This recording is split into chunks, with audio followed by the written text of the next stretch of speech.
हाँ तो हेलो, तो कैसे हो सभी? ठीक है। तो काइनेटिक्स आपने पढ़ा और अभी आज नया चैप्टर शुरू करेंगे, वो है विद्युत रसायन, इलेक्ट्रो केमिस्ट्री। अब ये जो इलेक्ट्रो केमिस्ट्री है, इसमें अपन पढ़ेंगे कि किसी भी ऊर्जा का कन्वर्जन जो होता है, परिवर्तन जो होता है, ऊर्जा अपन ने पढ़ा है ऊर्जा बारे में कि ऊर्जा जो है उसको ना तो बढ़ाया जा सकता है और ना ही ऊर्जा को कभी नष्ट किया जा सकता है, लेकिन एक फॉर्म से दूसरी फॉर्म में परिवर्तित किया जा सकता है। मतलब कुछ भी एक प्रकार की ऊर्जा है उसको दूसरी प्रकार की ऊर्जा में परिवर्तित किया जा सकता है। ठीक है। तो ये जो है, जैसे कि अपन कार्य करते हैं, काम करते हैं, तो क्या होता है कि कार्य तो अपन कर रहे हैं, ठीक है, लेकिन क्या होती है, गर्मी होती है शरीर में, ठीक है।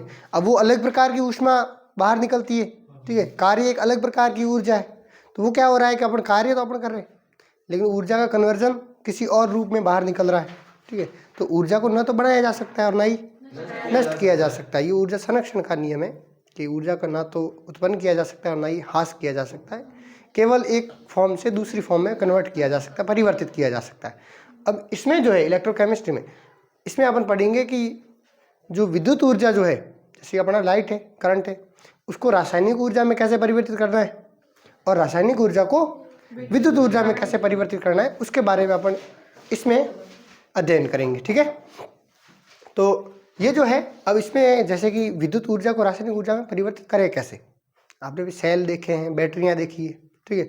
अब बैटरी, अगर आपने जनरेटर देखा है, ठीक है, बैटरी भी जो भी है, पेट्रोल तो क्या है, एक केमिकल है, ठीक है, उसमें केमिकल में कुछ ना कुछ अभिक्रिया हो रही है, तब जाके वो क्या कर रहा है, विद्युत बना रहा है, ठीक है भाई, ऊर्जा दे रहा है, लाइट आ रही है अपने, ठीक है।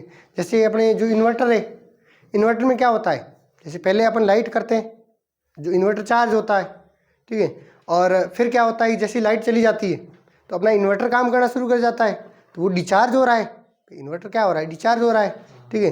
तो पहले तो क्या कर रहे थे, विद्युत था, विद्युत दे रहे थे अपन उसको, ठीक है, अंदर कुछ रिएक्शंस हो रही थी, ठीक है, और जैसे ही लाइट गई, अब वो रिएक्शंस क्या कर रही है, कन्वर्ट किस में कर रही है, अभी विद्युत में, लाइट दे रही है ना, ठीक है। तो विद्युत से रासायनिक, रासायनिक से विद्युत, ऊर्जा का जो आदान प्रदान जो है, उसके बारे में अपन इसमें अध्ययन करेंगे। ठीक है। और इसके अध्ययन में मुख्यतः अपन सेल के बारे में पढ़ेंगे, और सेल जो है वो मेन दो प्रकार के होते हैं।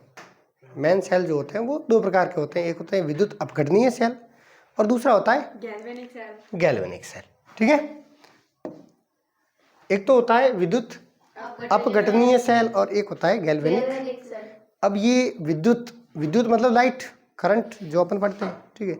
अब अपघटनीय क्या होगा, ठीक है भाई, शब्द आया है तो कुछ ना कुछ तो होना चाहिए, ठीक है। अब विद्युत अपघटनीय ऐसा होता है कि जैसे कि कोई पदार्थ है, ठीक है, अब जैसे ही अपन लाइट देते हैं, वो अपने आयनों में अगर टूट जाए तो वो क्या होता है, अपघटनीय। अपघटन मतलब टूटना, और विद्युत की सहायता से टूटना, ठीक है, विद्युत अपघटन। ठीक है। तो विद्युत अपघटनीय सेल और गैल्वेनिक सेल। अब विद्युत अपघटनीय में क्या होता है कि जो विद्युत ऊर्जा जो है उसको किस में कन्वर्ट करते हैं अपन, रासायनिक ऊर्जा में। जैसे अपन सेल को जो चार्ज करते हैं ना, सेल को जो चार्ज कर रहे हैं, वो अपना कौन सा प्रक्रम होगा, विद्युत अपघटनीय सेल, क्योंकि वो विद्युत ऊर्जा से क्या कर रहे हैं अपन, रासायनिक ऊर्जा में। इस फोन को भी अगर चार्ज कर रहे हैं अपन, बैटरी को, ठीक है, तो बैटरी को क्या कर रहे हैं, विद्युत ऊर्जा दे रहे हैं, ठीक है, इसके अंदर बैटरी जो है वो चार्ज हो रही है, ठीक है। तो विद्युत से रासायनिक ऊर्जा में परिवर्तन का अध्ययन इसमें करते हैं। और किसके द्वारा करते हैं, लाइट से विद्युत के द्वारा करते हैं, ठीक है। और विद्युत की सहायता से अस्वतः रेडॉक्स अभिक्रिया से विद्युत ऊर्जा का रासायनिक ऊर्जा में परिवर्तन। अब क्या नाम आया अपना, अस्वतः रेडॉक्स। अब रेडॉक्स अभिक्रिया होती क्या है, अगर बेसिक से चलें तो आपने सबसे पहले इसका नाम सुना है टेंथ क्लास में अपन नाम सुना है, रेडॉक्स अभिक्रिया, ठीक है। अब रेडॉक्स अभिक्रिया, दो जो अभिक्रिया एक साथ चलती है, एक तो होती है ऑक्सीकरण और दूसरी होती है अपचय, ठीक है, ऑक्सीकरण और अपचय। अब ऑक्सीकरण क्या होता है, ऑक्सीकरण का मतलब होता है कि ऑक्सीजन का जुड़ना। ऑक्सीकरण की जो परिभाषाएं हैं मुख्यतः अपन पढ़ें तो कि ऑक्सीजन का जुड़ना या हाइड्रोजन का निकलना, ऑक्सीजन का जुड़ना या हाइड्रोजन का निकलना। और अगर इलेक्ट्रॉन के संदर्भ में बात करें, इलेक्ट्रॉन के संदर्भ में, तो इलेक्ट्रॉन का निकलना, इलेक्ट्रॉन का निकलना, वो भी क्या हो जाएगा अपना ऑक्सीकरण। एक और परिभाषा है जो 11th में रेडॉक्स अभिक्रिया में पाठ पढ़ते हैं अपन, वो है कि ऑक्सीकरण अंक में वृद्धि। ऑक्सीकरण अंक में वृद्धि। एक बार को अगर अपने इस पाठ में ज़्यादा ऑक्सीकरण अंक का जिक्र नहीं है तो मैं नॉर्मल बता देता हूँ। जो ऑक्सीकरण अंक है वो एक्चुअली होता है कि जो भी आवेश दिया गया आपको, आयन दिया है, आयन पर जो आवेश है, आयन पर जो आवेश या तो पॉजिटिव होगा या नेगेटिव होगा या कुछ नहीं होगा। बिल्कुल कुछ नहीं है तो मतलब आवेश क्या है, जीरो।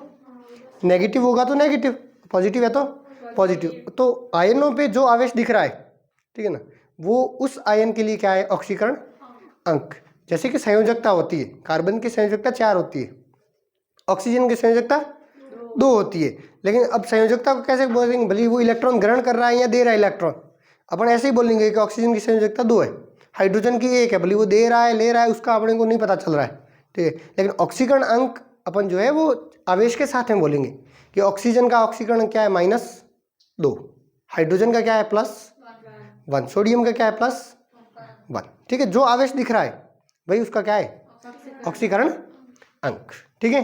तो ऑक्सीकरण क्या हो गया, ऑक्सीकरण अंक का वृद्धि, ऑक्सीकरण अंक में वृद्धि, या ऑक्सीजन का जुड़ना या हाइड्रोजन का निकलना या इलेक्ट्रॉन का निकलना, ठीक है, इलेक्ट्रॉन का निकलना। और अपचयन होता है इसका जस्ट अपोजिट, ठीक है। जैसे कि हाइड्रोजन का जुड़ना, ऑक्सीजन का निकलना है, इलेक्ट्रॉन का जुड़ना या ऑक्सीकरण अंक में कमी, ठीक है। ये परिभाषा है इसकी ऑक्सीकरण और अपचयन की। अब रेडॉक्स, रेडॉक्स क्या होता है कि जैसे कि कोई अभिक्रिया है उसमें एक का ऑक्सीकरण हो रहा है, एक तो पदार्थ है उसका क्या हो रहा है, ऑक्सीकरण, और जो दूसरा पदार्थ है उसका हो रहा हो अपचयन। अगर दोनों अभिक्रियाएं एक साथ चल रही है, जरूरी नहीं है अलग अलग पदार्थ का ऑक्सीकरण या अपचयन हो सकता है एक ही पदार्थ का ऑक्सीकरण भी हो रहा और अपचयन भी हो रहा हो, ठीक है भाई। एक पदार्थ से 2 पदार्थ मिल रहे और दोनों पदार्थ को एनालाइज करने के पता चला कि भाई एक पदार्थ से ऑक्सीकरण भी हो रहा है और अपचयन भी हो रहा है, वो भी क्या है, एक प्रकार का रेडॉक्स अभिक्रिया है। मतलब एक साथ ही होनी चाहिए ऑक्सीकरण और अपचयन। भाई अभिक्रिया में ऑक्सीकरण भी होना चाहिए और अपचयन भी होना चाहिए, तब क्या कहलाएगा ये रेडॉक्स अभिक्रिया, ठीक है। हाँ, तो वह सेल जिसमें विद्युत धारा प्रवाह से अस्वतः रेडॉक्स अभिक्रिया, रेडॉक्स अभिक्रिया समझे, ठीक है। अस्वतः का मतलब है कि अपने आप नहीं हो रही है, उस अभिक्रिया को करवाने के लिए अपन कुछ ना कुछ ऊर्जा दे रहे, ठीक है। जैसे कि किसी से काम करवाना हो, ठीक है, तो काम करवाने के लिए क्या करना पड़ेगा, कुछ ना कुछ लालच देना पड़ेगा, ठीक है। वो अपने आप तो कार्य करेगा क्या है, आपको आप घर पे सोए हुए और कोई काम कह दे भाई ये काम कर दे, ठीक है, तो आप क्या करोगे कि वहाँ तो मेरे तो तबीयत ठीक नहीं है, ठीक है, मेरा तो सर दर्द कर रहा है, ये कर रहा है वो कर रहा है, लेकिन कह दे कि मैं तेरे को पानी पूरी खिलाऊंगा, है, ठीक है ना। तो फिर आपके दिमाग में थोड़ा थोड़ा आइडिया आए कि हाँ कि कर सकते हैं काम, इतना भी बड़ी बात नहीं है, 2 पन्ने तो भरने हैं, ठीक है। और अगर आपको कुछ किसी चीज़ का डर हो, जैसे कि हाँ मैं अगर होमवर्क करके नहीं आए कल तो मैं आपको अच्छे से पीटूंगा, तो भी आप कर सकते हो, ठीक है। मतलब किसी न किसी के फोर्स के कारण कर रहे हो ना, ठीक है, अपने आप तो नहीं कर रहे हो। तो जो फोर्स से करवा रहे हैं उसे बोलते हैं अस्वतः। स्वतः मतलब अपने आप, अस्वतः मतलब किसी भी ऊर्जा को देखकर काम करवाना, ठीक है। तो विद्युत दे रहे हैं अपन, इसीलिए रेडॉक्स अभिक्रिया हो रही है। तो विद्युत के प्रवाह के कारण अस्वतः रेडॉक्स अभिक्रिया से क्या हो रहा है, विद्युत ऊर्जा का रासायनिक ऊर्जा में परिवर्तन। और जो गैल्वेनिक सेल होता है इसमें अपने आप अभिक्रिया होती है और विद्युत क्या कहते हैं, रासायनिक ऊर्जा का किस में परिवर्तन होता है, विद्युत ऊर्जा, रासायनिक ऊर्जा, केमिकल एनर्जी और इलेक्ट्रिकल एनर्जी, ठीक है। अब जो अगला है विद्युत अपघटनी सेल, वो है डेल्टा जी ग्रेटर देन 0। अब ये जो डेल्टा जी है ये है क्या, ठीक है। अब डेल्टा जी सेल लिखा हुआ है, मतलब सेल की बात कर रहे हैं भाई, सेल की ये एक ऊर्जा है। डेल्टा जी क्या है, एक प्रकार की ऊर्जा है जिसे अपन गिब्स ऊर्जा बोलते हैं। क्या बोलते हैं, गिब्स ऊर्जा। अब ये जो गिब्स ऊर्जा है ये बताती है कि कोई भी प्रक्रम जो है वो अपने आप हो रहा है या अपने आप नहीं हो रहा है, ठीक है। या तो प्रक्रम साम्यावस्था में चला गया है, एक साइड से चल रहा है दूसरी साइड भी चल रहा है, फॉरवर्ड और बैकवर्ड दोनों बराबर चल रहा है। अब पता ही नहीं चल रहा प्रक्रम हो भी रहा है और भाई हो रहा है या नहीं हो रहा है, अपने को नहीं पता चल रहा, ठीक है। उस समय की बात अलग होगी क्योंकि परिवर्तन होगा भी नहीं, कुछ भी ऊर्जा में अगर परिवर्तन हो ही नहीं रहा है क्योंकि पता ही नहीं चल रहा अपने को हो रहा है या नहीं हो रहा है अभिक्रिया, ठीक है, वो साम्यावस्था हो गया। लेकिन अगर कोई प्रक्रम अपने आप हो रहा है ठीक, अपने आप हो रहा है, तब अपन डेल्टा जी जो है इसको नेगेटिव लेंगे। क्या लेंगे?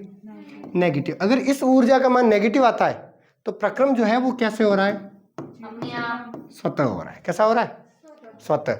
और अगर डेल्टा जी क्या है? पॉजिटिव, तो प्रक्रम कैसा होगा? अस्वतः। ठीक है, ये अपने आप हो रहा है तो डेल्टा जी क्या होगा?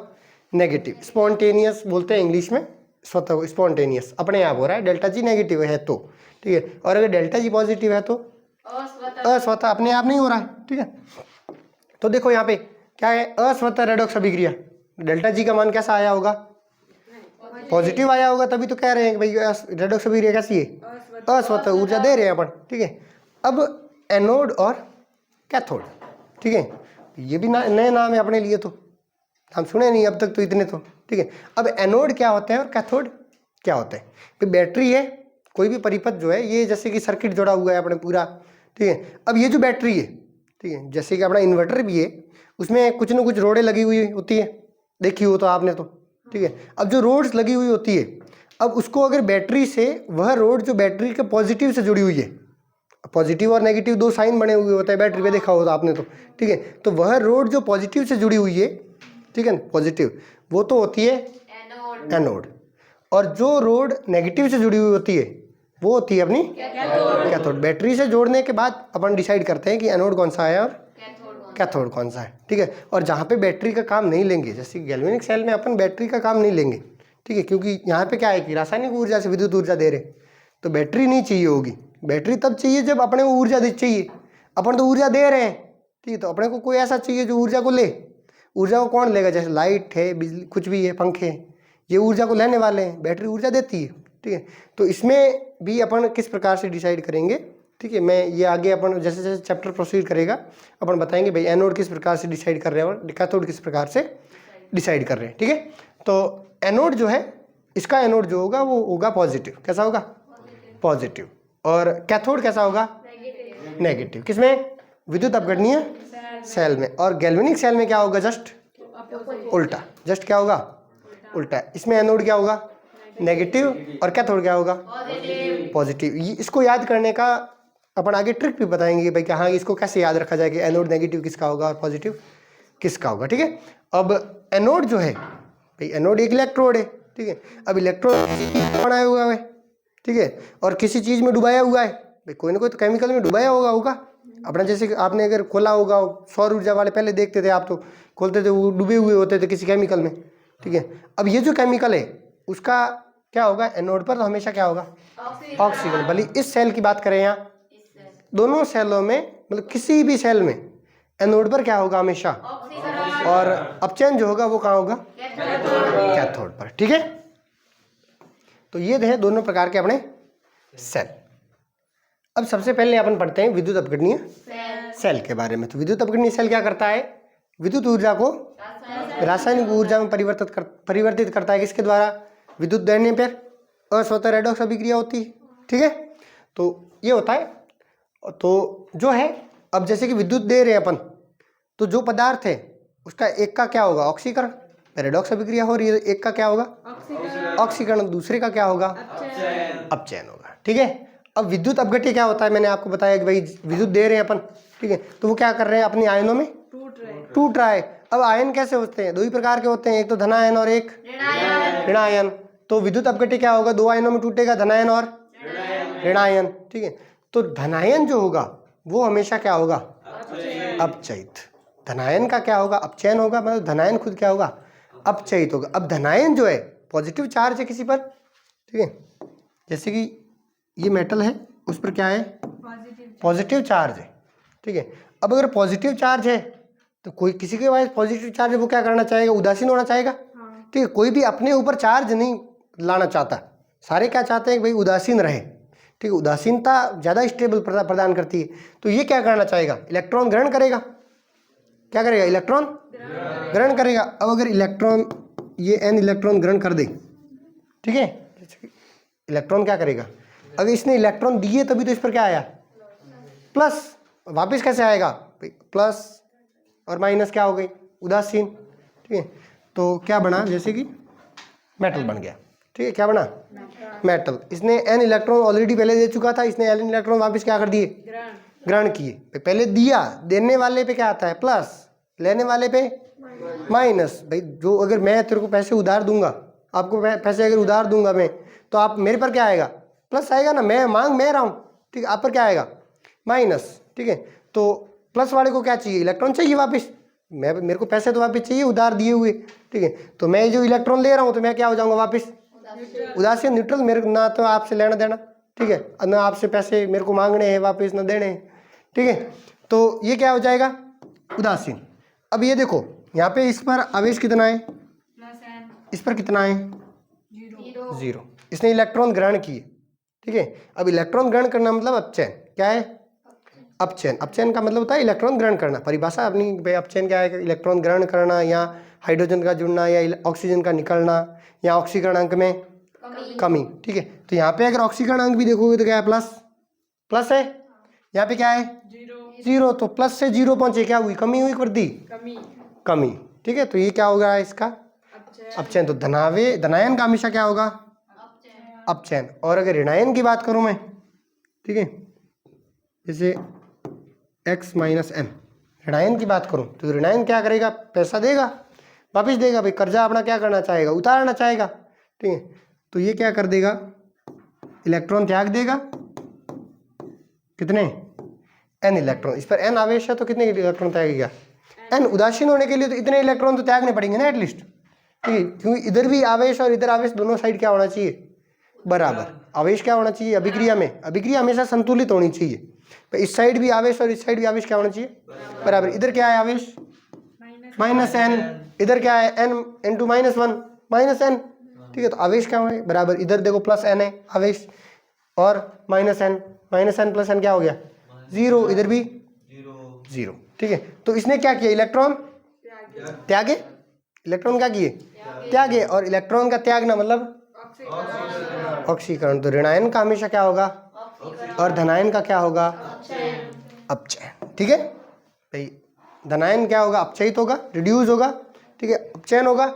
और ऋणायन का क्या होगा, ऑक्सीकरण, मतलब ऑक्सीकृत होगा ऋणायन। ठीक है, अब विद्युत अपघटन क्या है कि विद्युत धारा द्वारा किसी भी पदार्थ के उसके संघटक आयनों में टूटना। ठीक है, जैसे NaCl है, वो Na प्लस और Cl माइनस में टूट जाएगा, तो वो एक विद्युत अपघटन हुआ। ठीक है, और विद्युत अपघटन को बोलते हैं इलेक्ट्रोलाइसिस। इसके नाम से भाई इलेक्ट्रो मतलब इलेक्ट्रिसिटी, ठीक है, विद्युत के द्वारा। और लाइसिस का मतलब होता है टूटना, ब्रेकिंग। ठीक है, अब आगे कि विद्युत अपघटन सेल की अगर संरचना देखी जाए तो ये इस प्रकार का एक टैंक होता है। ठीक है, एक टैंक होता है, इसमें अपन 2 इलेक्ट्रोड डुबा देते हैं। ठीक है, 2 इलेक्ट्रोड डुबा देते हैं। अब ये जो टैंक लिया अपन ने, इसमें 2 इलेक्ट्रोड डुबाए, एक अपना एनोड होगा, दूसरा कैथोड होगा। ठीक है, और एनोड को अपन क्या करेंगे, हमेशा क्या है, किस साइड लिखेंगे, लेफ्ट साइड। किस साइड लिखेंगे, लेफ्ट साइड। आप जो देख रहे हैं उसके लेफ्ट साइड, सामने दिख रहा है लेफ्ट साइड। ठीक है, एनोड को हमेशा कहाँ रखेंगे, लेफ्ट साइड। अब धन के सिरे से जुड़ा हुआ है वो कौन होता है, एनोड, और ऋण से कैथोड। ठीक है, तो ये जो टैंक लिया अपन ने, ये एक पात्र लिया। ठीक है, इसमें 2 इलेक्ट्रोड डुबाए, और इसमें कुछ न कुछ एक विद्युत अपघट्य डाल दिया जो अपने आयनों में क्या कर जाए, टूट जाए। ठीक है, माना जो विद्युत अपघट्य है वो है AB, क्या है, BA या AB कुछ भी कहो, BA है। अब BA कैसे टूटेगा, 1 प्लस और 1 माइनस, 2 आयनों में टूटना है उसको, तो 1 प्लस और 1 माइनस। अब एनोड जो है उस पर क्या होता है हमेशा, ऑक्सीकरण, और कैथोड पर क्या होगा, अपचयन। एनोड पर ऑक्सीकरण, कैथोड पर अपचयन। और ऑक्सीकरण किसका होता है, माइनस का, ऋणायन का ऑक्सीकरण, और धनायन का अपचयन। तो ऋणायन क्या है अपने पास, A माइनस। अब A माइनस क्या करेगा, इलेक्ट्रॉन को बाहर निकालेगा, इलेक्ट्रॉन को क्या करेगा, बाहर निकाल के क्या बना देगा, उदासीन बनेगा। ठीक है, और कैथोड पर क्या होगा, अपचयन। अपचयन मतलब B पॉजिटिव। पॉजिटिव क्या करेगा, इलेक्ट्रॉन ग्रहण करेगा, क्या बनेगा, बन जाएगा उदासीन बन जाएगा। ठीक है, तो ये 2 प्रकार की अपने इसमें अभिक्रिया होती है। किसी भी प्रकार का विद्युत अपघट्य ले लिया, भले गलित अवस्था में हो या जलीय अवस्था में। जलीय अवस्था मतलब कि जैसे NaCl है, उसको अपन जल में घोल के फिर इस टैंक में भर दिया, तो वो तो हो गया जलीय में। और गलित तब कहलाता है जब अपने पास लवण पड़ा है, ठीक है, उसको मैंने बहुत ही गर्म करके पिघला दिया, गर्म करके पिघला दिया, पिघलाया तो वो कैसा हुआ, गलित अवस्था में। ठीक है, कैसा हुआ, गलित अवस्था। उसमें और कुछ भी नहीं है, केवल NaCl ही है। ठीक है, जैसे कि अपना लोहा है, लोहे को पिघलाया जा सकता है। ठीक है, तो अपन पिघलाते हैं, पिघला के फिर किसी भी चीज़ को बनाया जाता है, ऐसे ही तो बनती नहीं। ठीक है, तो उस अवस्था में अपन इसमें भर दें तो वो तो कहलाता है गलित अवस्था में, और अगर पानी में मिला के भर दे तो जलीय अवस्था। ठीक है, हाँ। तो जो धन सिरे से जुड़ा हुआ होता है उसे क्या कहते हैं, एनोड। क्या कहते हैं, एनोड। और एनोड पर हमेशा क्या होता है, ऑक्सीकरण। ऑक्सीकरण का मतलब इलेक्ट्रॉन का ह्रास, इलेक्ट्रॉन की कमी। ठीक है, ह्रास मतलब कमी, लॉस, इलेक्ट्रॉन लूज करेगा। ठीक है, और बैटरी का ऋण सिरा जिससे जुड़ा हुआ होता है वो क्या कहता है, कैथोड। और कैथोड पर क्या होगा, हमेशा ऑलवेज अपचयन। अपचयन मतलब इलेक्ट्रॉन का जुड़ना। ठीक है, और अभिक्रिया में अपन अगर आगे देखेंगे, ठीक है भाई, किसको पहले करें, तो अपन ध्यान रखेंगे कि एनोड जो है उसका विश्लेषण हम सबसे पहले करेंगे। पहले एनोड को एनालाइज करेंगे, बाद में कैथोड की बारी आएगी। ठीक है, इसका भी कारण मैं बताऊंगा क्यों भाई पहले अपन एनोड को करते हैं और बाद में कैथोड को करते हैं। ठीक है, अपने विद्युत अपघट्य के पहले दो प्रकार से अपन विश्लेषण कर सकते हैं। एक तो होता है मात्रात्मक और एक गुणात्मक। एक तो क्वांटिटी के बेस पे कितने हैं, और एक क्वालिटी के बेस पे कैसा है। ठीक है ना भाई, क्वालिटी बताएगी भाई कहाँ कि किस प्रकार से कौन किस पर जाएगा, कौन किस पर जाएगा, कौन कैथोड पर जाएगा, कौन एनोड पर जाएगा। ठीक है, और क्वांटिटी मतलब कितना जाएगा। ठीक है ना, क्वांटिटी मतलब कितना जाएगा, मात्रा देख रहे हैं अपन। और एक होगा कि भाई अपन गुण देखेंगे किसके कैसे गुण है। ठीक है, तो सबसे पहला अपन देखेंगे मात्रात्मक विश्लेषण। अब मात्रात्मक विश्लेषण में अपन ने एक साइंटिस्ट थे माइकल फैराडे। अब माइकल फैराडे ने अपने नियम दिए, उसके आधार पर अपन जो विद्युत अपघट्य है, जो भी विद्युत अपघट्य लिया अपन ने टैंक के अंदर, अब उस टैंक में जो विद्युत अपघट्य भरा पड़ा है उस पर क्या होगा, कैथोड और एनोड है अपने पास दोनों। ठीक है, अब कुछ इधर जाएंगे कुछ इधर जाएंगे भाई, विद्युत अपघट्य में ऐसे तो पड़े तो रहेंगे नहीं। ठीक है, कुछ एनोड, कुछ आयन एनोड पर जाएंगे, कुछ एनोड कैथोड पर जाएंगे। ठीक है, तो उन पर जो पदार्थ प्राप्त होते हैं उनके मोल्स हो गए, मोलरता हो गई, नॉर्मलता हो गई, उनका पीएच हो गया, उनमें कितना समय लगा, कितनी धारा प्रवाहित करनी पड़ी, कितना आवेश है, उनके बारे में अपन अध्ययन करेंगे। ठीक है, तो विद्युत अपघट्य के लिए फैराडे ने नियम दिए 1933 में। दो नियम दिए थे, फैराडे का प्रथम नियम और फैराडे का द्वितीय नियम। ठीक है, फैराडे के बेचारे फैराडे अपना नाम चला रहा है। ठीक है, दो नियम है, आपको कुछ याद करना नहीं है अलग से भाई कहाँ इसका नियम फैराडे के आ गए। दो नियम, प्रथम और द्वितीय नियम। ठीक है, अब फैराडे के नियम के बारे में पढ़ेंगे। फैराडे का पहला नियम, फैराडे का प्रथम नियम। अब फैराडे का प्रथम नियम कहता है कि भाई जैसे कि अपना टैंक है, अपने उसमें क्या कर रहे हैं, विद्युत दे रहे हैं। विद्युत क्या कर रहे हैं, दे रहे हैं। अब विद्युत जो दे रहे हैं तो विद्युत अपघटन होगा भाई, जो विद्युत अपघट्य भरा हुआ है उसका क्या होगा, विद्युत अपघटन होगा। वो अपने आयनों में क्या करेगा, टूटेगा। और जो आयनों में टूटेगा तो कुछ न कुछ जो एनोड और कैथोड है इन पर यहाँ तो कुछ जमा होगा, यहाँ उससे कुछ निकलेगा। तो या तो इलेक्ट्रॉन निकलेंगे या कुछ पदार्थ जमा हो रहा है। ठीक है, अब कितना पदार्थ जमा हुआ या कितना पदार्थ निकला, उसकी जो मात्रा जो होगी, कितना पदार्थ जमा हुआ या कितना पदार्थ निकला, उसकी जो मात्रा है वो समानुपाती होगी कि कितना आवेश प्रवाहित हुआ। भाई धारा अपन प्रवाह कर रहे हैं। ठीक है भाई, धारा प्रवाह कर रहे हैं तो कितनी धारा प्रवाहित की, कितने समय तक धारा प्रवाहित की। ठीक है, उसके क्या होगा, समानुपाती। ठीक है, अब आवेश जो है, जैसे कि आवेश जो है वो कैसे किसके बराबर होता है, I इंटू टी। आई मतलब धारा इंटू समय। भाई कितने समय तक कितनी धारा प्रवाहित की, वही क्या होता है अपना आवेश। क्या होता है, आवेश। और आवेश का मात्रक होता है कूलाम। आई जो धारा जो है एम्पियर, और एम्पियर समय का सेकंड। तो एम्पियर इंटू सेकंड क्या होता है अपना कूलाम। ठीक है, एम्पियर इंटू सेकंड कूलाम।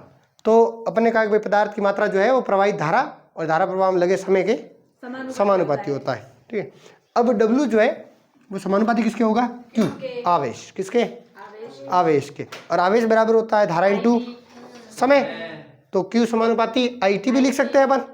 ठीक है, तो और जब इस समानुपाती को हटाया जाता है तो अपने कांस्टेंट आता है Z, कांस्टेंट आता है Z। ठीक है, अब Z, अपन Z पे आते हैं, क्या है Z। ठीक है, तो Z क्या एक कांस्टेंट है। ठीक है, अब अगर धारा प्रवाह 100% हो रही है तब तो अपन यही फॉर्मूला लिख देंगे भाई आई 100% है तो जितना करंट दिया गया है, ठीक है ना, उतना अपना हो जाएगा। लेकिन अगर धारा क्या हो, थोड़ी कम हो, भाई दे तो आप काफ़ी रहे हो, जैसे कि पीछे से 10,000 वोल्ट की आ रही बिजली, ठीक है, अपने डीपी कैसी सेट कर रखी है कि 240 250 वोल्ट ही आए, 220 240, उसमें भी कभी कभी क्या होता है धारा कम प्रवाहित हो जाती है, ठीक है, जैसे डिम लाइट आप कहते हैं, अपन कहते हैं भाई हाँ लाइट डिम हो गई, ठीक है, तो क्यों होती है, क्योंकि धारा का प्रवाह क्या हो जाता है, थोड़ा कम हो जाता है, ठीक है। अब जैसे ही धारा का प्रवाह अगर कम होगा तो अपनी जितनी देर है उतनी धारा तो नहीं मिल रही है, ठीक है। तो जो एक्चुअली धारा जो होगी, अगर 100% ना दिया गया हो, वो कह रहे हैं भाई कि हाँ इतनी धारा पर इतने परसेंटेज धारा आ रही है, जितनी देर है उसकी इतनी परसेंटेज प्राप्त हो रही है अपने को, तो जो एक्चुअली जो धारा होगी वो बराबर होगी जितनी गिवन है, ठीक है भाई, इतने एम्पियर गिवन है धारा, इनटू धारा प्रवाह की दक्षता कितने परसेंटेज गिवन है बटे 100, ठीक है। ये एक्चुअली धारा होगा कि भाई कितनी गिवन है और उसकी एफिशिएंसी क्या है, भाई कितने परसेंटेज है जो है वो अपने को प्राप्त हो रही है। जैसे कि 10 एम्पियर मैंने धारा प्रवाहित की, लेकिन मेरे को प्राप्त कितनी हो रही है, 5 एम्पियर ही प्राप्त हो रही है, मतलब उसकी दक्षता क्या है 50%, ठीक 50% प्राप्त हो रही है। अब अगर बात करें Z की, क्या है Z कांस्टेंट है, जिसको रासायनिक तुल्यांक नियतांक भी कहते हैं, ठीक है। अपन ने सॉल्यूशन चैप्टर पढ़ा है और सॉल्यूशन चैप्टर में अपन ने तुल्यांक के बारे में पढ़ा है, इक्विवेलेंट के बारे में, इक्विवेलेंट वेट, इक्विवेलेंट मोल्स, ठीक है, मोलर मास, ठीक है, इन सब के बारे में पढ़ा है। तो इसका भी थोड़ा क्या होगा यहाँ पे यूजेज होगा, ठीक है। तो एक कांस्टेंट है जिसको क्या बोलते हैं, रासायनिक तुल्यांक नियतांक, ठीक है। अब ये कांस्टेंट है, लेकिन अलग अलग पदार्थों के लिए इसका मान क्या होता है, अलग अलग, ठीक है। अलग अलग पदार्थ, जैसे कि कुछ भी हुआ, जैसे कि NaCl है, उसका मोलर भार क्या होता है 58.5, ठीक है। कॉपर सल्फेट का मोलर भार अलग होता है, MgCl2 का मोलर भार अलग होता है। अब जैसे अगर उनके मोलर भार चेंज होंगे तो उनके तुल्यांक भार भी क्या होंगे, परिवर्तित होंगे, ठीक है। और ये जो है Z वो केवल किस पर निर्भर करता है, तुल्यांक भार पर। अब अगर तुल्यांक भार पर निर्भर कर रहा है तो वो तो पदार्थ के साथ क्या हो रहा है, परिवर्तित हो रहा है, और वो परिवर्तित होगा Z भी क्या हो जाएगा, परिवर्तित, ठीक है। तो Z जो है वो अलग अलग पदार्थों के लिए अलग अलग होता है, और ये केवल किस पर निर्भर करता है, तुल्यांक भार पर निर्भर करता है, ठीक है।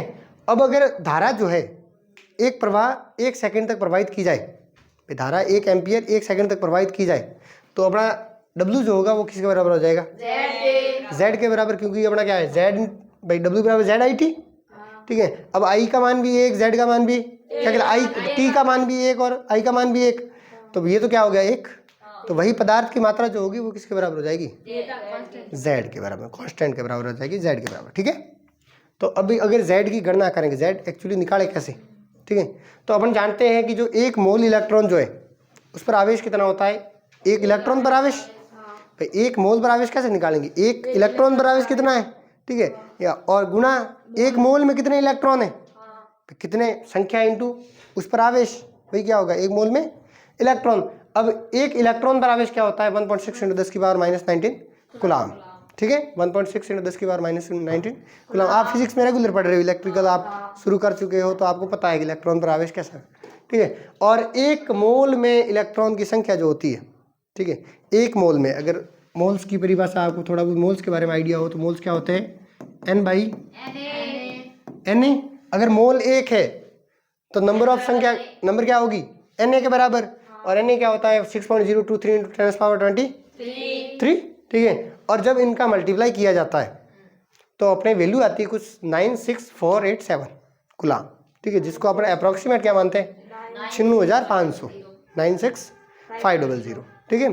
तो 1 फैराडे जो है वो 1 मोल इलेक्ट्रॉन पर आवेश होता है, उसको बोलते हैं फैराडे। अपना कांस्टेंट भी देखे गया भाई साहब, कि हमारा कांस्टेंट भी है 1 फैराडे, जो क्या है 1 मोल इलेक्ट्रॉन पर आवेश। तो 1 फैराडे जो है वो किसके बराबर होगा 96500 कूलाम आवेश के बराबर होगा। अब 1 फैराडे आवेश जो है वो अपन निर्धारित करेंगे, भाई 1 फैराडे आवेश अगर दिया जाए किसी भी सेल में, ठीक है, तो जो जमा या निक्षेपित पदार्थ की मात्रा जो होगी वो 1 इक्विवेलेंट के बराबर होगी, 1 तुल्यांक के बराबर। अगर 1 फैराडे दिया तो 1 तुल्यांक, जितने फैराडे आवेश अपन देंगे उतने तुल्यांक अपने को क्या करेंगे इलेक्ट्रोड पर मिल जाएंगे। भाई या तो निकलेगा इलेक्ट्रोड से क्या होगा, या तो निकलेगा या जमा होगा, ठीक है, 2 ही हो सकता है और तो कुछ हो नहीं सकता, ठीक है ना। तो यहाँ जमा या निक्षेपित जो पदार्थ की मात्रा जो है उसकी जो तुल्यांक है भाई, कितना तुल्यांक है उसके बराबर होगा जितना फैराडे आवेश दिया जाए। अगर 1 फैराडे दिया जाए तो 1 इक्विवेलेंट प्राप्त होगा, और अगर 2 फैराडे दिया जाए तो आधा दिया जाए तो आधा। ठीक है, अब देखिए इक्विवेलेंट जो होता है वो क्या होता है, moles into N factor, moles गुणा एन फैक्टर। और तुल्यांक भार जो होता है वो होता है मोलर भार बटे एन फैक्टर, मोलर भार बटे एन फैक्टर। और अगर मोल्स की जैसे तुल्यांक भी निकालें तो क्या होते हैं, भार बटे तुल्यांक भार। ठीक है, भार बटे तुल्यांक भार, ये अपन सॉल्यूशन चैप्टर में पढ़ भी चुके हैं। ठीक है, और अब देखो 1 फैराडे बराबर 19 क्या कहते हैं 96,500 कूलाम। और अगर फैराडे 1 है तो तुल्यांक भी कितने होंगे, 1। अगर तुल्यांक 1 है तो अगर 1 यहाँ पे है तो भार बराबर क्या होगा, तुल्यांक भार, तो ई ग्राम। इसका तुल्यांक भार माना क्या है, ई ग्राम। ठीक है, तो 1 फैराडे में कितना 96500 गुलाम है आवेश। ठीक है, आवेश बराबर ई ग्राम पदार्थ की मात्रा, इतने ग्राम पदार्थ होगा। ठीक है, अब 1 गुलाम बराबर क्या हो जाएगा, ई अपॉन 96500। ठीक है, और यही 1 गुलाम आवेश क्या है अपना, जेड। ठीक है, तो जेड अपना क्या होगा, ई बट्टे 96500, या फिर डब्ल्यू बराबर जेड आई टी बराबर ई बट्टे 96500 गुणा आई टी।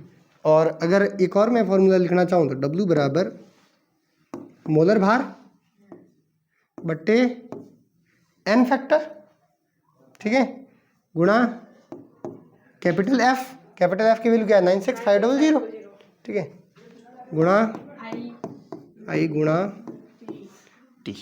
ठीक है, ये भी फॉर्मूला आप काम में ले सकते हो। 96500 अपने कैलकुलेशन में आएगा, लेकिन वो इतनी टफ कैलकुलेशन में नहीं आएगा कि ये कटे ही नहीं, ये ऑलमोस्ट आराम से कट जाएगा। जैसे कि वो भार दे रहा है 9.65, ठीक है, तो वो सीधा कटने जैसा ही देगा, क्योंकि एग्जामिनर को पता है कि 96500 को वो खुद भाग देना जाएगा ना, तो उसको भी टाइम लगेगा 2 मिनट से ज़्यादा। तो इतनी टफ कैलकुलेशन अपने नहीं देगा। एनसीईआरटी वालों ने 1-2 क्वेश्चन में टफ लैंग्वेज मतलब टफ कैलकुलेशन भी दी हुई है, ठीक है ना, लेकिन अपने अगर कंपटीशन की बात करें तो इतनी टफ कैलकुलेशन वो कभी भी नहीं देता। ठीक है, अब एक क्वेश्चन है कि भाई 0.5 फैराडे आवेश जो है वो अगर प्रवाहित किए जाए तो Fe+2 और Fe+3 की मात्रा ज्ञात करो। Fe+2 जो है वो कितना प्राप्त होगा और Fe+3 कितना प्राप्त होगा। तो W जो है पहले किसका निकाल दें, Fe+2, ठीक है।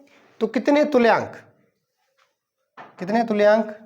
0.5 फैराडे आवेश है, ठीक है, तो तुल्यांक भी क्या होंगे 0.5 ही होंगे, ठीक है ना, बटे देखो यहाँ पे ये जो फॉर्मूला है अपना, ठीक है, आई टी की जगह क्या है Q, आई टी की जगह क्या है Q, आई टी की जगह अगर Q है अपना तो यहाँ पे देखो Q तो दिया गया है, ठीक है, हाँ,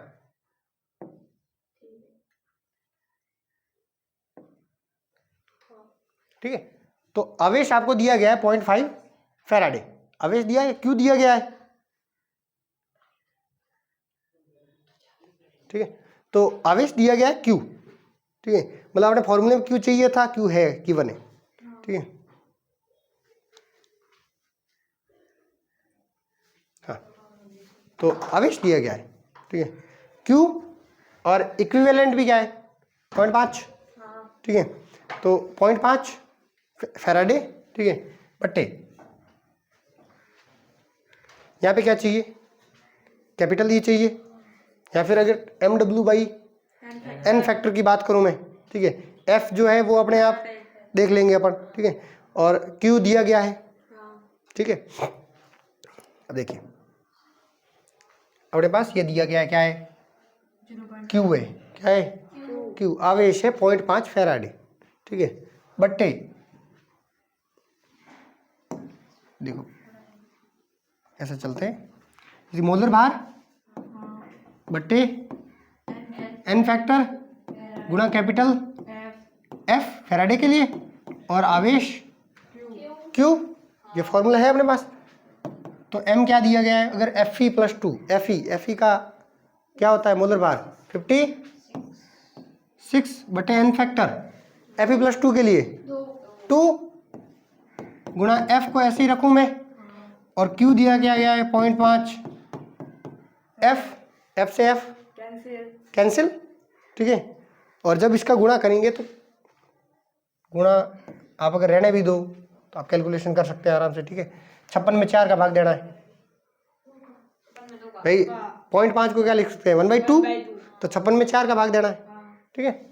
और अगर W में Fe + 3 का ज्ञात करना चाहूँ तो क्या होगा, मोलर भार क्या है सेम है 56/n फैक्टर क्या हो गया गुणा इंटू 0.5 F से F गया, ठीक है। अब 56 में क्या देना है 6 का भाग, 56/4, 56/ क्या आएगा अंदाजन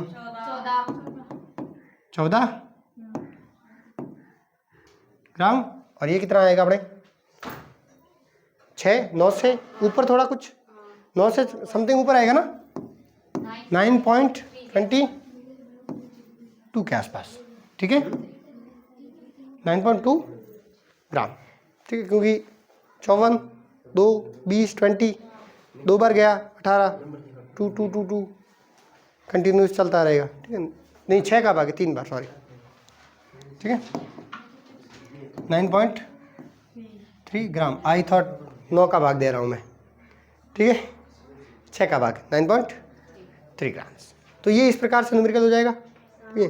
तो फॉर्मूला अपना यही है, यहाँ पे क्या करना है, कभी वो इक्विवेलेंट देगा, इक्विवेलेंट बाहर देगा तो m/nf पूरा दे रहा है, ठीक है। क्यू की जगह IT भी दे सकता है वो आपको, ठीक है ना। तो आपको गुलाम में कन्वर्ट करके फिर उसमें करना है, लेकिन वो मोस्ट ऑफ टाइम क्या देगा क्यू देगा, और वो भी फैराडे में देगा ऐसे, क्योंकि फैराडे में अगर वो देगा तो आपके फैराडे से फैराडे क्या कर जाएगा कैंसिल आउट हो जाएगा, ठीक है। अब देखो एक और क्वेश्चन दिया गया है, कॉपर सल्फेट के विलयन को 1.5 एम्पियर की धारा प्रवाहित की जा रही है। कॉपर सल्फेट का विलयन है, जो टैंक जिले है उसमें क्या ले लिया अपन ने कॉपर सल्फेट। अब कॉपर सल्फेट में कितनी धारा दी अपन ने 1.5 I = 1.5 एम्पियर, और कितने समय तक प्रवाहित की 10 मिनट, टाइम = 10 मिनट। अब अपने फॉर्मूले में क्या चाहिए, मिनट चाहिए, नहीं चाहिए मिनट, सेकंड चाहिए, गुणा बराबर 600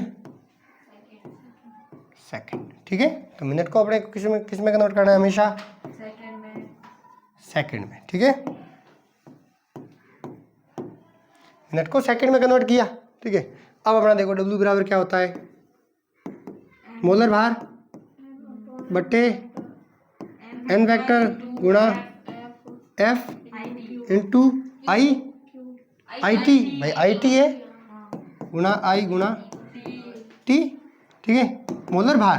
अब देखो आगे क्वेश्चन बढ़ो, 10 मिनट तक धारा विद्युत अपघटित किया जाता है, भाई इतनी एम्पियर धारा दी, इतने समय तक प्रवाहित की। तो बताइए कैथोड पर जो निक्षेपित होगा, निक्षेपित मतलब कैथोड से जो निकला, ठीक है, निक्षेपित कॉपर का द्रव्यमान ज्ञात करो। अब जो कॉपर जो है इसने क्या कहा कैथोड पर कॉपर, ठीक है। अब आपको नहीं देखना, आपको अपना गुणात्मक विश्लेषण में देखेंगे भाई ये कॉपर कैथोड पे क्यों गया, ठीक है। अब ये कैथोड पर ऐसे क्यों नहीं कहा भाई कहाँ कि कैथोड पर सल्फेट ही चला गया, ठीक है।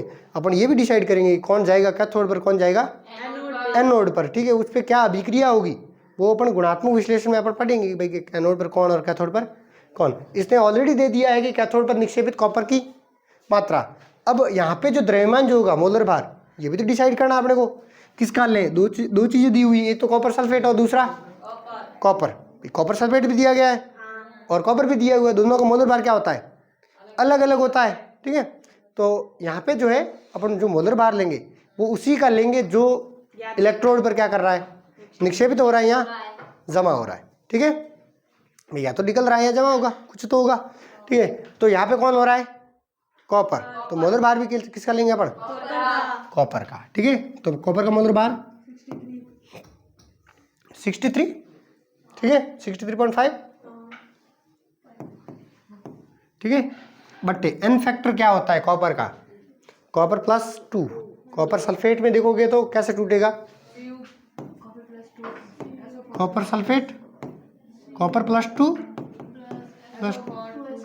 2SO4, नहीं sorry SO4 2 minus, SO4 2 minus. तो इसका एन फैक्टर क्या है कॉपर का, 2 है, ठीक है। तो एन फैक्टर क्या हो गया, 2 इंटू एफ का मान 96500। धारा कितनी दी हुई है, 1 पॉइंट गुणा कितने समय तक, 600 तक, ठीक है। ये 900, ठीक है। तो क्या आया 63.5 इंटू 900/2 इंटू 96500, ठीक है। तो इसकी जब कैलकुलेशन अपन करते हैं तो अपने पास प्राप्त होता है कुछ 0.29 ग्राम। ये एनसीईआरटी का कैलकुलेशन, एनसीईआरटी का न्यूमेरिकल है, एनसीईआरटी के अंदर पढ़ा है आपने, ठीक है। तो वहाँ पे एनसीईआरटी में आपको कैलकुलेशन दे सकता है बोर्ड्स एग्जाम में, क्योंकि बोर्ड एग्जाम में तो क्या है कि आपके पास टाइम है, आपके पास न्यूमेरिकल सॉल्व करने के लिए एटलीस्ट 5 से 10 मिनट है, ठीक है ना। वैसे भी मोस्टली ज़्यादा ही टाइम लेते हैं न्यूमेरिकल सॉल्व करने में, तो आपके पास अगर टाइम है तो आप कैलकुलेशन कर सकते हो, जोड़ बाकी गुणा भाग कर सकते हो, ठीक है। अपने पास टाइम नहीं होता 1 मिनट से ज़्यादा, ठीक है। अब एनसीईआरटी अपन रेगुलर पढ़ते रहते हैं, अगर उसी में से एग्जैक्ट आ जाता है तो अगर आपने 2-3 बार पढ़ा है अच्छे से तो आपको तो आंसर वैसे भी याद हो जाएगा, जैसे कि मेरे को याद हो गया, ठीक है। अभी तो मैंने कैलकुलेशन नहीं की लेकिन मेरे को आंसर क्या है याद रह गया, क्योंकि 4-5 बार देख चुका हूँ एनसीईआरटी की। अब ये वाला तो एटलीस्ट आंसर याद ही है, ठीक है। अब है अपना फैराडे का द्वितीय नियम। अब फैराडे का द्वितीय नियम जो है वो कहता है कि जैसे कि अगर मैं, वो तो अपने पास पहले क्या था, एक ही इलेक्ट्रोड था, एक ही कंटेनर लिया था, उसमें धारा प्रवाह कर रहे थे। अब वो कह रहा है फैराडे के द्वितीय नियम के अलग अलग अगर मैं कंटेनर ले लूँ, जैसे 2 लिए 3 लिए, मैं इनको अपने आपस में क्या कर दूँ, जोड़ दूँ, ठीक है। इनको क्या कर दूँ, आपस में जोड़ दूँ, तो इन पर जो पदार्थ की मात्रा जो होगी, एनोड पर, कैथोड पर, इसके एनोड पर, इसके कैथोड पर, तीसरा अगर इलेक्ट्रोड होगा तो तीसरे एनोड पर, तीसरे के कैथोड पर, इन पर जो पदार्थ की मात्रा जो होगी वो उनके मतलब जो जिन इलेक्ट्रोड पर हो रही है उनके तुल्यांक भार के समानुपाती होगी। मतलब W जो है वो समानुपाती होगा कैपिटल E के, ठीक है। अब अगर माना कि भाई अपन ने ये कंटेनर जो लिया, ठीक है, यहाँ पे विद्युत अपघट्य क्या ले लिया, NaCl, और इसमें क्या ले लिया, AgNO3। तो मैं कह रहा हूँ भाई जो एनोड जो है, ठीक है, इस पर कोई पदार्थ होगा, एक पदार्थ कैथोड पर होगा। अगर 2 पदार्थ है, दोनों में से एक इस पर होगा, एक इस पर होगा, ठीक है। अपन आगे डिसाइड आप आगे करेंगे भाई कौन किस पर होगा, ठीक है। एक इस पर होगा, एक इस पर होगा, AgNO3 में से, ठीक है। तो जो Na के इक्विवेलेंट जो होंगे सोडियम के, वो बराबर होंगे Cl2 के, ठीक है। Cl2 गैस में पाया जाता है, स्टेबल कैसे होता है Cl2, ठीक है ना। और उतने इक्विवेलेंट किसके होंगे, Ag के यहाँ पर, ठीक है। और उतने इक्विवेलेंट किसके होंगे, NO3 के, ठीक है। तो सबके इक्विवेलेंट क्या होंगे, बराबर। जो भी पदार्थ उसके अंदर उपस्थित है उन सबके तुल्यांक क्या होंगे, बराबर, ठीक है। अब तुल्यांक क्या होता है, भार बटा तुल्यांक भार, तुल्यांक इक्विवेलेंट होता है क्या है, भार बटा इक्विवेलेंट भार, ठीक है। तो Na का बराबर होगा Cl2 का बराबर Ag का और NO3 का। तो अगर कोई भी मैं 2 लेना चाहूँ तो W1/E1 बराबर W2/E2, ठीक है, जिसको मैं लिख सकता हूँ W2/W1 बराबर E2/E1। तो ये क्या है, फैराडे का सेकंड लॉ, ठीक है। क्या कहता है कि भाई अगर मैं अलग अलग विद्युत अपघटनीय शैलों को श्रेणी में जोड़ दूं, एक श्रेणी में जोड़ दूं, ठीक है, तो उन विभिन्न कैथोड और एनोड पर जो पदार्थ की मात्रा जो होगी, ठीक है, वो उनके रासायनिक तुल्यांक के समानुपाती होगी, W समानुपाती E, ठीक है। अब देखो, अब जैसे कि इस पर एक क्वेश्चन करते हैं, ठीक है, कैसे करता है ये, ठीक है। तो देखिए क्या है, कुछ आवेश प्रवाह से AgNO3 का विद्युत अपघटन के दौरान एनोड पर निक्षेपित Ag की मात्रा कितनी है, 10.8 ग्राम, ठीक है। Ag पर कितना हो रहा है, 10.8 ग्राम। तो पूछ रहा है कि भाई एक एटीएम दाब और 273 केल्विन ताप, एक एटीएम दाब और 273 केल्विन ताप पर तनु अम्लीय जल में समान आवेश अगर प्रवाहित किया जाए तो हाइड्रोजन और O2 जो है उसका आयतन क्या होगा। ठीक है, अब अपन ने कहा कि इन भाई जो भी होगा, जितना भी होगा, वो इनके तुल्यांकों के क्या होगा, बराबर होंगे। तुल्यांक सबके क्या होंगे, बराबर। ठीक है, तो Ag की मात्रा दी हुई है, NO3 की मात्रा का जिक्र उसने नहीं किया है और नहीं अपने को ज्ञात करनी है। ठीक है, तो NO3 तो अपने लिए है भी नहीं, एग्जिस्ट भी नहीं करता। ठीक है, तो तुल्यांक जो होंगे वो इक्विवेलेंट ऑफ Ag के तुल्यांक, ठीक है, बराबर होंगे किसके, हाइड्रोजन के तुल्यांक और ऑक्सीजन के तुल्यांक। H2 बराबर होगा equivalent of O2, equivalent of O2। ठीक है, अब अगर इक्विवेलेंट अपन निकालना चाहें, ठीक है, तो इक्विवेलेंट कैसे निकालेंगे, भार बट्टे तुल्यांक भार। ठीक है, तो इक्विवेलेंट बराबर क्या हुआ, W बाई E। W क्या दिया गया है, 10.8 और Ag का मोलर भार होता है 108। ठीक है भाई, कैलकुलेशन अपने ऐसी ही मिलती है नीट, और नीट में तो ऐसी ही मिलती है कि हाँ, कि आसानी से आपको बस पता होना चाहिए कि है क्या। ठीक है, वैसे Ag का अगर आपको ये क्वेश्चन अगर पूछता है वो, तो आपको श्योर है कि Ag का मोलर भार भी क्या होगा, गिवन होगा। ठीक है, अपन ने क्या रखा है, मोलर भार रखा है। क्या रखा है, मोलर भार। चाहिए क्या था, तुल्यांक भार। मतलब एन फैक्टर का क्या करना पड़ेगा, गुणा के भाग, ई भाग करना पड़ेगा। और Ag का क्या है, एक, AgNO3, Ag प्लस और NO3 माइनस। ठीक है, तो Ag का एन फैक्टर क्या होता है 1, तो भाई गुणा करो, भाग करो। ठीक है, हैं क्या आएगा भाई का, भाई का तुल्यांक भार और मोलर भार क्या आएगा दोनों का बराबर। तो इसके तुल्यांक कितने आए, 0.1। तुल्यांक कितने आए, 0.1। अब अगर 0.1 तुल्यांक आए तो आवेश की मात्रा भी क्या होगी, 0.1 फैराडे। ठीक है, आवेश भी क्या होगा, 0.1 फैराडे, 0.1 फैराडे। और अब अगर अपन हाइड्रोजन और ऑक्सीजन के क्या करें, आयतन की बात करें, हाइड्रोजन और ऑक्सीजन के, तो हाइड्रोजन के तुल्यांक क्या है, 1। भाई अगर Ag के तुल्यांक ये हैं तो हाइड्रोजन के भी क्या होंगे, 0.1। ऑक्सीजन के भी क्या होंगे, 0.1। ठीक है, अब अगर आयतन बात कर रहे हैं अपन, तो अपन वापस पीछे भी गुणा आयतन का करेंगे। ठीक है, तो 0.1 है अपने पास तुल्यांक, बटे क्या है अपने पास, हाइड्रोजन का एन फैक्टर। ठीक है, हाइड्रोजन का एन फैक्टर क्या हो जाएगा, 2। हाइड्रोजन का एन फैक्टर 2 होता है, ऑक्सीजन का एन फैक्टर 4 होता है। ये याद रखना। ये जो गैस है जो है, क्लोरीन का 2 Cl2।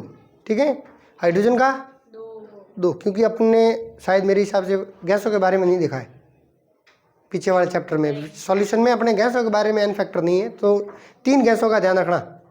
हाइड्रोजन का एन फैक्टर 2, यहाँ पे साइड में लिख लेता हूँ मैं, एन फैक्टर फॉर गैसेज में H2 का 2, Cl2 का 2 और O2 जो है उसका एन फैक्टर होता है 4।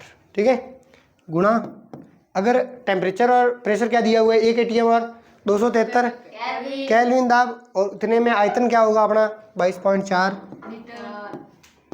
Litre, 22.4 litre. तो क्या आएगा अपना आंसर, कैलकुलेशन आएगा 1.12 लीटर। ठीक है, आयतन ज्ञात करने को बोले तो कौन सी कंडीशन दे रहा है उसका गुणा कर दो। फिर उस कंडीशन पे कितना आयतन आएगा उसका गुणा नंबर ऑफ मोल से कर दो। इक्विवेलेंट से किया, इक्विवेलेंट बटे एन फैक्टर। ठीक है, तो मोल से कर दो तो अपने आप क्या आ जाएगा अपना उसका आयतन, जो गैस जो है वो उसका आयतन कितना आया। ऑक्सीजन का क्या आ जाएगा 0.1 बाई गुणा 22 बराबर 0. इसका आधा क्या होगा, 5 से ऊपर होगा कुछ 0.55 आई गेस। ठीक है, 0.55 लीटर। ठीक है, 5655 अप्रोक्सीमेट इतना ही आएगा। ठीक है, तो ये अपना आ गया। ठीक है, 0.56 आएगा एग्जैक्टली। ठीक है। तो ये देखो क्या है कि भाई कुछ भी दिया गया हो, यहाँ पे कुछ भी दिया गया है तो एक की इन्फॉर्मेशन देगा वो। अगर एक की इन्फॉर्मेशन देगा तो बाकी सबके तुल्यांक क्या हो जाएंगे आपस में बराबर। और तुल्यांक अगर बराबर हुए तो एक के तुल्यांक निकाल दो, बाकी सबके तुल्यांक बराबर हो जाएंगे। ठीक है। और अगर तुल्यांक निकाल दिया, आयतन पूछ रहा है तो क्या है, बट्टे n फैक्टर गुणा कौन सी कंडीशन पर आयतन है। ठीक है भाई, अगर एक बार देता तो 22.7 हो जाता। ठीक है ना। STP जो कहलाता है स्टैंडर्ड टेम्परेचर प्रेशर, एक बार और 273 केल्विन ताप। ठीक है। तो वो ये जो निकलता है ये PV बराबर nRT से निकलता है। प्रेशर बराबर PV बराबर nRT, आदर्श गैस समीकरण है PV बराबर nRT। तो P होता है प्रेशर, V वॉल्यूम। ठीक है। V निकालना है वॉल्यूम, प्रेशर दिया गया है 1 atm। ठीक है। N मोल्स अगर एक माना जाए, ठीक है, और R का मान क्या हो जाएगा लीटर एटीएम में 0.0821। ठीक है, लीटर एटीएम में। और टेम्परेचर क्या दिया गया है 273 केल्विन ताप। ठीक है। तो ये अगर कंडीशन रखेंगे तो अपना आयतन क्या आ जाता है 22.4। अगर एक बार रखा जाए तो अपना आ जाएगा 22.7। ठीक है। STP पे जो आयतन होता है। तो ये अपना हो गया। ठीक है। अब आगे देखो गुणात्मक विश्लेषण। ठीक है। तो इस गुणात्मक विश्लेषण को बाद में करेंगे अपन। ठीक है।